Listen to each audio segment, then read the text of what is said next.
Se están viviendo horas sumamente cruciales porque finalmente pareciera que el gobierno quisiera de una vez por todas poner en marcha el Consejo Económico y Social, una experiencia que en el pasado no ha tenido muchos resultados. ¿Cómo lo ves a todo esto? Bueno, hace tiempo, ¿no?, que se habla de algún pacto político, social, económico, antes de las elecciones, en otros gobiernos.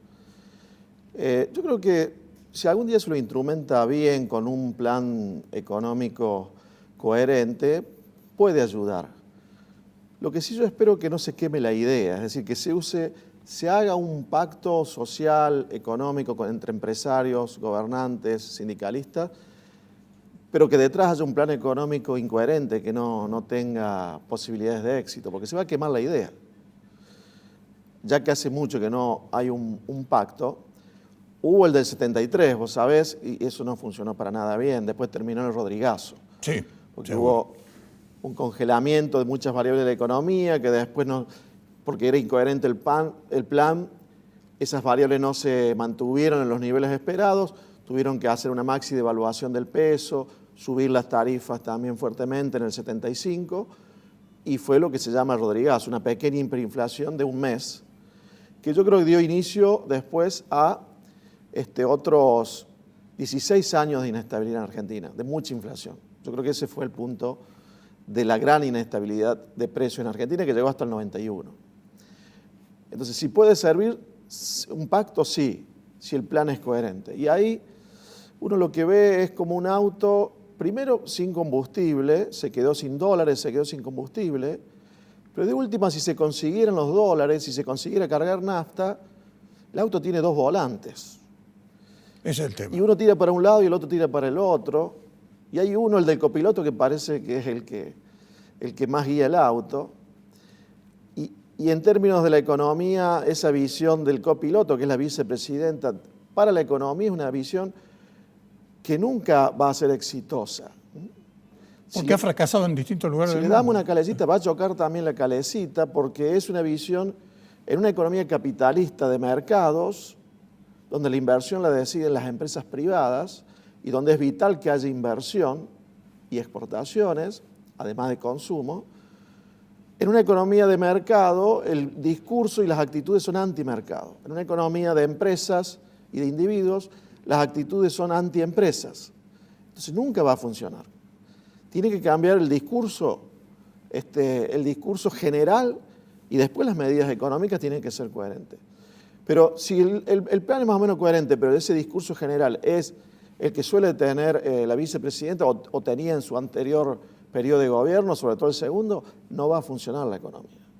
Es que precisamente uno de los aspectos fundamentales, voy a ir después a algunas de las cosas que vos mencionaste porque tienen mucho que ver con lo que está pasando actualmente, pero cuando se da un doble discurso, falta lo que es esencial para que cualquier plan, sea el plan que fuere, aquí en la China, en Estados Unidos, donde fuere, si no hay confianza, es decir, los receptores de ese plan no tienen confianza en que eso se va a ir adelante, es imposible que triunfe. Es decir, por bueno que sea el plan, ese es el problema. Y aquí estamos fracasando desde la base, porque ya partimos desde una desconfianza total y además se le ha perdido el valor a la palabra, tanto de Cristina Kirchner cuanto de Alberto Fernández, porque hoy dice una cosa y mañana dice otra. Y además se sabe, por ejemplo, que en este momento que se está llamando a un concierto de opiniones de todos aquellos actores de la economía, se sabe que hay una serie de iniciativas que están dirigidas precisamente en contra de las empresas y que los empresarios, los inversores, están atentos a ver de qué manera se van a enfrentar a ese tipo de disposiciones o de iniciativas que tienen algún viso de realidad ya. Una de ellas, por supuesto, el impuesto a la riqueza. Ese es un impuesto a la pobreza, en realidad. Exacto. Lo que va a generar es más pobres. O sea, la gente, la sociedad tiene que aprender, ya que llevamos tantas décadas de fracasar, que no siempre lo que dice un gobernante que parece que suena lindo y que nos quiere llevar a menor pobreza, mejor distribución, normalmente muchas de las medidas que se toman con ese sentido no lo logran, sino el efecto contrario. Es lo que pasó en Venezuela. El discurso de Chávez y después de Maduro es para que haya menos pobres, para que haya progreso, pero sin embargo lo que obtuvieron es un resultado totalmente contrario. Es decir, si las medidas no son racionales, aunque parece que fueran dirigidas a generar más riqueza y menos pobreza, terminan generando más pobreza. ¿Por qué digo que el impuesto a la riqueza va a ser un impuesto a la pobreza? Porque es un gobierno que no se sabe bien para dónde va a ir. Entonces están todos expectantes a ver cómo va a actuar. Además, los impuestos en Argentina que fueron extraordinarios siempre después quedaron. Entonces, exacto, se dice que va a ser por una sola vez, después se quedan para siempre. Los potenciales inversores, que son los que pueden poner dinero para que se genere empleo, ¿qué están mirando? ¿Para dónde va el gobierno? Dice, no, si quieren poner un impuesto a las grandes fortunas, por más que digan que es extraordinario, en realidad están queriendo ir hacia ese lugar que es el que no va a dar resultado. Es esa visión de la política económica anti-empresa, anti-mercado, que no va a dar resultado. Entonces, cada vez va a haber menos inversión, cada vez va a haber más empresarios o gente que tiene mucho dinero que se va a ir a vivir a otro país para pagar menos impuestos. Y por ende, con menos inversión, con menos tributación dentro de la Argentina, va a haber cada vez más pobres y no cada vez menos pobres. Son medidas que tienen el efecto contrario al que se dice tener. Eso siempre ha sido así. Y fíjate que en otros países, si bien se ha hablado de que hubo proyectos en muchos países de este estilo, pero normalmente eran proyectos de la oposición y que después el oficialismo no los aprobaba. Así es. Claro, porque la oposición siempre busca... Sí, es decir, lo rimbombante, el rey mago, digamos. La propuesta de demagógica porque sabe que de todas maneras el oficialismo no lo va a aprobar. Lo raro es que acá es el oficialismo el que lo propone y que se supone que lo puede llegar a aprobar. Hablando de plan, que decías vos recién, lo que ocurre es que el propio gobierno ha dicho no tenemos plan. Y dicen vamos a dar a conocer una serie de medidas destinadas a promocionar la producción, el comercio exterior, el consumo interno. Lo vienen diciendo desde hace un tiempo muy largo y esas medidas no llegan. Y cuando llegan, por ejemplo, son decepcionantes, como concretamente lo que acaba de suceder con el campo. La de la semana pasada. Sí, es una reducción de derechos de exportación que casi con seguridad no va a generar más liquidación. Son muy pocos puntos durante poco tiempo, lo que se reduce en las retenciones a las exportaciones. Además, con una perspectiva de precio de la soja que puede ser creciente a futuro, entonces lo más probable es que no logren el efecto esperado. Subir los reintegros a los exportadores industriales no es mala idea, pero de nuevo es algo que llega, no sé si decir tarde, pero que por sí mismo no va a generar una expansión de las exportaciones que genere dólares, que es lo que ahora el gobierno necesita. Claro, necesita desesperadamente. En otras ocasiones, cuando un banco central de otro país o de Argentina se ha quedado sin dólares, que no sea Estados Unidos, normalmente lo que ha hecho Argentina es devaluar fuertemente el peso acompañado de un plan económico para generar credibilidad y muchas veces con cambio de funcionarios también. Nuevos funcionarios para generar confianza. Vos recién decías, no hay confianza. Una devaluación del peso porque si faltan dólares hay que importar menos y exportar más y la suba del tipo de cambio tiende a eso. Pero acompañado de un plan económico, por ejemplo, para cerrar el déficit fiscal. Porque si los agentes económicos vemos que ahí no se hace nada con el déficit fiscal y por ende va a seguir habiendo mucha emisión monetaria, sabemos que esa emisión monetaria después va a volver a hacer subir el dólar, entonces las medidas no surten efecto. Hace falta ahora un plan integral, una suma de medidas que vayan todas en la misma dirección. Y claro, el gobierno con dos volantes hace de que se anuncien algunas cosas, pero no otras, porque probablemente la otra porción del gobierno no está de acuerdo. Seguramente ese debe ser el inconveniente que tiene ahora el presidente, que a lo mejor la reducción del déficit fiscal, que haría falta que se anuncien para el año que viene mucho más fuerte que la que se prevé para el presupuesto, sea vetada desde, como se suele decir, el Instituto Patria. Eso se ha vetado en el Instituto Patria, donde Cristina tiene sus oficinas, y por ende no se pueden meter con eso. Yo veía una entrevista al ministro de Economía, a Guzmán, creo que fue ayer, sí, donde le preguntaban si el problema no era el gasto público. Y él rápidamente dice, no, el problema no es el gasto público. Bueno, cuando partimos desde allí, porque no hay pronóstico. Todo eso es lo que se hacen por parte de institutos como el de ustedes, como lo hace Fiel, como lo hace Ferreres, como lo hacen los mejores economistas argentinos, economistas a los cuales no se puede tildar de que tengan una determinada ideología, pero que tienen los números sobre la mesa. Si no se baja el gasto público de una manera realmente fuerte, consecuente y constante, no hay posibilidad alguna de crecimiento. Porque vos mencionabas recién, y vuelvo a lo que había anticipado frente a las palabras que tuviste recién, pareciera que justo tenemos un escenario parecido al pre-Rodrigazo, porque tenemos congelamiento, tenemos una enorme emisión y tenemos faltante de reservas. Esos eran los componentes que hubo precisamente para el Rodrigazo. Y el gobierno, en aquel entonces, ¿qué es lo que decidieron? Decidieron una maxi devaluación, es decir, nos acordamos todos, y después las consecuencias que vinieron, pero acá han lanzado un primer esbozo, digamos así, de lo que piensan hacer en las mini devaluaciones. Dice, va a ser mucho más libre y de acuerdo a las circunstancias. De acuerdo a las circunstancias, han dicho desde el Banco Central, rápidamente, en un solo día, el dólar oficial subió 8 pesos.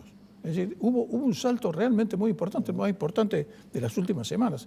Entonces, es decir, el mercado reacciona exactamente al revés, porque estamos en un dólar, que si le sumamos todos los impuestos, el solidario más, estamos en un dólar de 136 pesos, el verdadero dólar, no el dólar oficial, que es un número en la pizarra, nada más.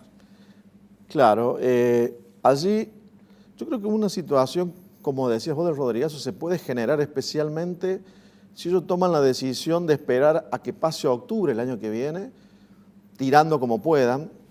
Recordemos el segundo gobierno de Cristina, que fueron 4 años así, con cepo, buscando dólares donde se podía. Ahí viene el swap chino, viene de ese momento, le piden dinero a China. Ahora están negociando nuevamente con China, evidentemente están detrás de convertir el swap o quizás conseguir más dinero. Yo desde esa época tengo la perspectiva que se trata de una mirada de la política donde creen que la política puede controlar totalmente la economía. O sea, que la economía la controla la política. Cuando es al revés. Y en la anterior ocasión no se alcanzó a llegar a una situación en la cual ellos tuvieran que arreglar realmente los problemas que habían generado. Ahora probablemente sí lo tengan que arreglar en este periodo que les queda. Y si ahora deciden de nuevo, bueno, buscar nuevamente un acuerdo con China para ampliar el swap y convertirlo, o cosas similares, y dejar atrasar más el dólar y tratar de llegar al menos a octubre del año, y cada vez se acumulan más presiones y tensiones en la economía. Salir de eso puede ser muy complicado. Me parece que octubre del año que parece que está a la distancia de Neptuno, claro, más o menos. Pero imagínate las presiones que podrían sumar si tratan de aguantar hasta después de octubre, en realidad, para sincerar ciertas variables, descongelar, subir. Ahí sí le tengo miedo porque ya habría un año más de presiones y de tensiones, de desequilibrios. Hasta ahora... Hablas de descongelar. ¿De cuánto es el atraso real que tienen, por ejemplo, las tarifas públicas en este momento? Si estamos mirando la inflación, el atraso debe estar en el 50% aproximadamente. Mira, cuando en el 2015 la tarifa de electricidad cubría el 15% del costo y Macri llegó a tener la tarifa que cubría el 75% del costo. Exacto. O sea que aún con los aumentos de Macri no se cubría el 100% de la tarifa de electricidad, llegó al 75%. Y ahora debemos estar de nuevo entre... Aranguren hablaba del 1000%, ¿te acordás? Claro, que había que subir. Bueno, ahora debemos estar entre 50 y 60%. O sea, la tarifa de electricidad, por ejemplo, debe estar cubriendo entre 50 y 60% del costo de la electricidad. De nuevo se atrasó. El congelamiento llevó nuevamente ese atraso. Y después cuesta salir de eso, por supuesto, porque cuando empezás a descongelar, tiene que subir más la tarifa que la inflación, y eso tiene costos políticos, sobre todo, importantes, ¿no? Si no, hay que preguntarle a Macri lo que le pasó en ese sentido. Yo lo que le tengo miedo, sobre todo, a eso que vos decías como una explosión de la economía, es que traten de aguantar hasta después de octubre del año que viene y que allí ya las presiones sean muchas y se le complique mucho después maniobrar esos últimos 2 años. Ahora creo que lo van a intentar tirar con devaluaciones un poquito más seguidas, con lo cual la inflación yo creo que va a ir arriba de 3% mensual. 3 o un poco más de 3% mensual. Van a tratar de evitar una fuerte devaluación del peso, pero si no lo logran, se van a ver obligados a devaluar mucho el peso y ahí se generaría más inflación, más caída del salario y menos consumo, cuando ya la actividad está muy sentida y cuando ya la pobreza está en el 41%. Esa situación se puede volver muy difícil de manejar socialmente. Por eso la quieren evitar. Pero como no generan confianza, tienen que sobreactuar por el otro lado y así va a ser muy difícil. Tienen que agregarle confianza a la mezcla, a la receta. Si no, por más que le pongan perejil, ajo, pimienta, esto no funciona. Bueno, continuamos conversando con Marcelo Capello, el titular del IERAL. Bueno, dentro de todo esto está abierta, la negociación no comenzó todavía de manera formal con el Fondo Monetario Internacional y hay algunas manifestaciones en el sentido de que se espera de que sea otra la política que tenga el Fondo Monetario Internacional, que no exija mayores esfuerzos a los argentinos, cosa bastante difícil porque el esfuerzo de los argentinos lo vamos a tener que hacer de una manera u otra. Pero al parecer la mirada en este momento es un poco más complaciente hacia ese organismo que otra vez, en otras oportunidades, fue culpado de los principales males que tenía el país y una máquina de impedir y de mantenernos sojuzgados. ¿Cómo ves esa negociación con el fondo? Porque es vital para el apoyo que pueda conseguir el país también en materia internacional. Sí, yo creo que ahí son dos cosas. Primero, lo que seguro tienen que intentar conseguir es postergar los pagos, ¿no? La deuda que tomó Macri con el fondo, postergarla, y el gobierno quiere, al igual que la deuda con privados, que se empiece a pagar a partir del 2024, es decir, un año después que termina este periodo de gobierno. Y lo otro que podría ocurrir es que también le pidamos fondos frescos, o sea, nuevos préstamos, por la escasez de divisas que hay en el Banco Central. Justamente ayer o hoy leía de que estaba surgiendo en el gobierno la idea de pedir fondos frescos. Ahí va a haber más condiciones. El fondo le va a poner condiciones aún para postergar, por supuesto. Ahora va a haber más condiciones. ¿Qué te parece? Si también pedimos fondos frescos, porque es aumentar más la deuda que tenemos. Ya con el fondo, es decir, la deuda de Macri, hubo un tramo que no llegó, pero estamos hablando ya de 40.000 millones de dólares de largada, de lo que tenemos. Que hay que postergar. Claro. Y se hablaba de que alguien en el gobierno planteaba creo que eran 5.000 millones de dólares, que me parece que no es mucha plata, hacen falta más que 5.000 millones de dólares en las reservas. Pero quizás como para empezar a hablar y después termine siendo un monto mayor. El fondo en ese caso debería poner más condiciones. Ojo que también la negociación con el fondo tiene que ver con la política internacional de la Argentina. O sea, tratar de llegar a un acuerdo con el fondo es también cuidar la relación con Estados Unidos. Claro. Lo que antes decíamos, antes del corte, de negociar con China es... No digo que no puedan convivir, porque hay países que tienen buenas relaciones con China y con Estados Unidos, sobre todo comerciales con China y políticas con Estados Unidos. Por ejemplo, Chile, Brasil mismo, Australia. Son países que están políticamente en Occidente y cercanos a Estados Unidos, a los países de la Unión Europea, pero que comercialmente tienen muchos vínculos con China. Además son previsibles, cosa que no ocurre son con los argentinos.